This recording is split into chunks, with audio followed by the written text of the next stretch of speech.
आप देख रहे हैं महेश सिंघिया ब्लॉग। स्वागत है आप सभी दर्शकों का। मैं हूं इस वक्त समस्तीपुर ज़िले के सिंघिया प्रखंड मुख्य बाजार में। हमारे साथ है बीजेपी के युवा नेता बृजेंद्र सिंह मुरारी। स्वागत करेंगे इनका। स्वागत है आपका सर। बहुत बहुत धन्यवाद।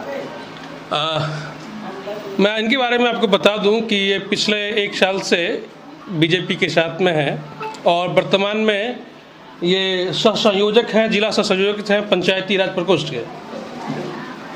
और इनके बारे में विशेषता जानकारी है, मैं लोगों से मैं जानता हूं। और जहां तक इनके विषय में ये चीज़ तथ्य सामने है कि युवाओं को ज़्यादा प्रेरित करते हैं।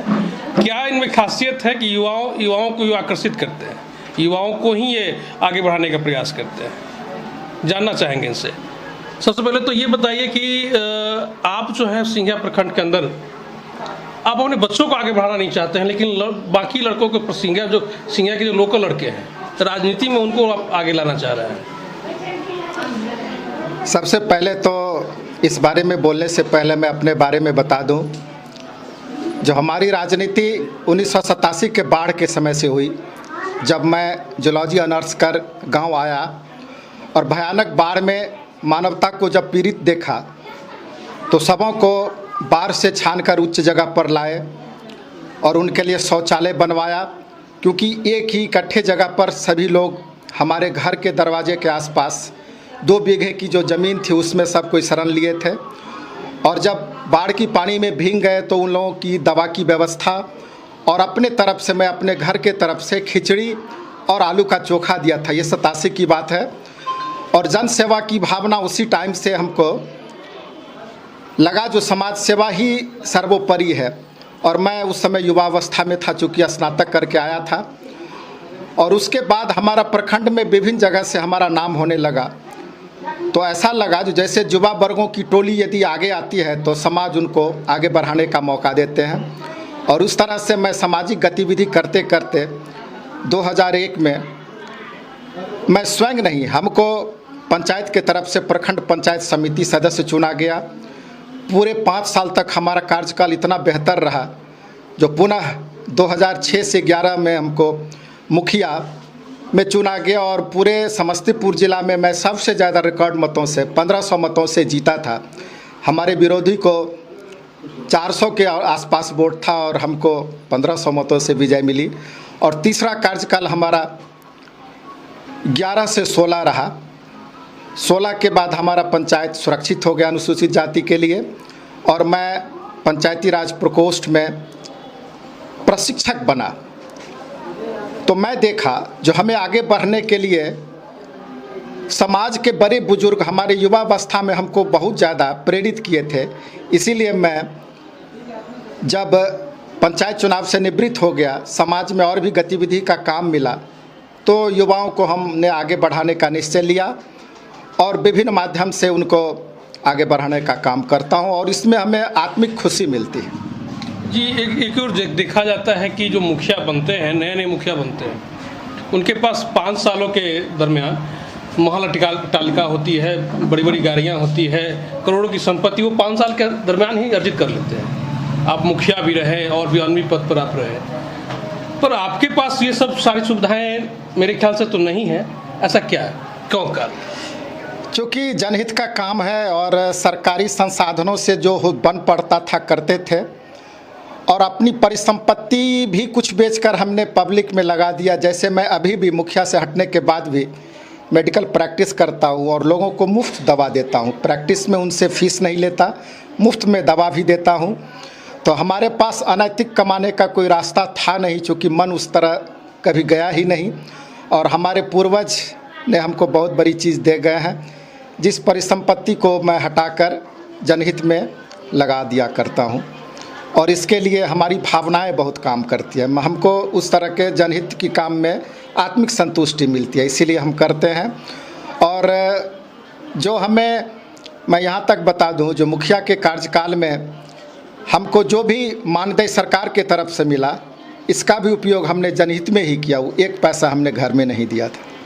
जी, ऐसा है कि आज के जो परिवेश जो मुखिया है उनके लिए क्या संदेश देंगे, क्योंकि वो 5 साल में ही करोड़ों की संपत्ति अर्जित कर रहे हैं। छोटी छोटी गाड़ियां नहीं, बड़ी बड़ी गाड़ियों का एक मेला सा लगा रखते हैं वो। कुछ सुविधा की कमी नहीं है, भले पंचायत में विकास न हो, भले आर्थिक स्थिति कहीं का किसी का कमजोर हो, पंचायत के मूलभूत सुविधाओं का अभाव हो, पर उनका सुविधा अच्छा होना चाहिए। क्या कहेंगे इस पर? देखिए, ये बहुत ही बुनियादी इसका हल निकालना पड़ेगा, क्योंकि 2001 से पंचायत बड़े ही भव्य रूप से अस्तित्व में आया है और हमने जैसा अनुभव किया, जो पंचायतों का कार्यकाल धरातल पे नहीं हो पाता, वो पेपर पर बहुत ज़्यादा होता है। यदि धरातल पे हो तो मुखिया लोग को गैरकानूनी काम करने और उससे जो आर्थिक उनकी उपलब्धि होती है, ये करने का मौका नहीं मिलेगा। और इसके लिए मैं सरकार से भी आग्रह करूँगा, जो ग्राम सभा को सबसे ज़्यादा सशक्त किया जाए। यदि ग्राम सभा में साल में तो सरकार ने अनिवार्य कर दिया जो 4 ग्राम सभा हो, कम से कम 1 जनवरी, मकर संक्रांति के दिन और 15 अगस्त, 26 जनवरी, बाल दिवस, शिक्षक दिवस, इस पर होना चाहिए। लेकिन ये सिर्फ कागज़ों में सिमट कर रह जाता है और योजनाओं का अंबार पेपर पर लगता है, वो पेपर पर राशि खर्च होती है और धरातल पे नहीं हो पाता है। तो धरातल पे नहीं होता है तो जनहित का काम नहीं होता है, लेकिन प्रतिनिधियों के हित का काम होता है। इसको मैंने बड़ा गौर से देखा। और चूँकि हम लोगों ने, मैं व्यक्तिगत, मेरे समय में जितने भी मुखिया थे, मैं मुखिया संघ का 2 बार अध्यक्ष भी रहा, सभी मुखिया लोग, हम लोग 3 महीने पर बैठक करते थे और जिस पंचायत में जहाँ कोई प्रशासनिक दिक्कत होती थी, एक दूसरे को पूरा करते थे, तो धरातल पे काम दिखता था। हम लोगों के कार्यकाल, ये विगत जो 5 साल का कार्यकाल बना है, इसमें तो सरकारी संसाधन, वो केंद्र सरकार की हो या बिहार सरकार की हो, यदि कोई मुखिया अपने पंचायत में चाह ले तो 20 से 25 करोड़ तक योजनाएं वो कर सकते हैं। खास करके मनरेगा की योजनाओं में पैसा का लिमिट नहीं, पैसा आप जितना खर्च करेंगे उतना आएगा। तो और मनरेगा सरकार धरातल पर उतारने के लिए, गरीबों के जीवन में उत्थान करने के लिए उस योजना को लाई थी।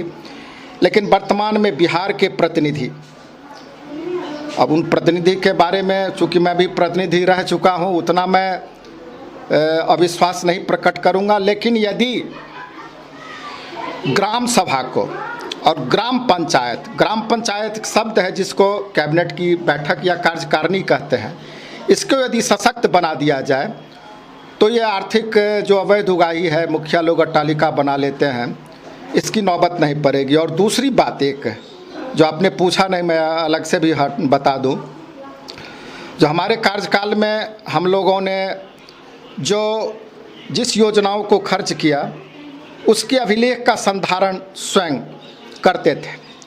अभी हमने विभिन्न पंचायतों में घूमा है, मुखिया जी लोग से पूछा है, उनका अभी जैसे सबसे बिहार सरकार का बहुत बड़ा अभी आयोजन चल रहा है, हर घर नल का जल और हर गली पक्की नाली, इसका अभिलेख संधारण, अपने समस्तीपुर जिला की बात छोड़िए, मैं पूरे बिहार की बात कह रहा हूँ, जो 90% अभिलेख का संधारण नहीं हुआ है। और इसमें बहुत ही घोटाले का अंदेशा हो रहा है। सरकार अभी डेडलाइन दी है, लेकिन अभी तक किसी भी पंचायत का ऑडिट नहीं, किसी भी वार्ड का ऑडिट नहीं हो पाया है। जिस तरह से पंचायतों में अकूत पैसा आता है खर्च करने के लिए, उसकी निगरानी के लिए भी कोई अलग से व्यवस्था हो। और ख़ास करके पंचायतों में सरकार ने व्यवस्था की है, जैसे सभी खर्चों के बाद सोशल ऑडिट होता है, लेकिन सोशल ऑडिट के नाम पर सिर्फ पेपर में होता है। वहाँ के समाज के लोग को न जानकारी मिलती है, न कोई मुखिया जी, चूँकि अध्यक्षता उनको करनी होती है, कोई मुखिया जी जानकारी भी नहीं देते हैं और वो कागज़ पे सिमट के रह जाता है और वो अवैध पैसे उगाही का एक बहुत बड़ा जरिया बनता है।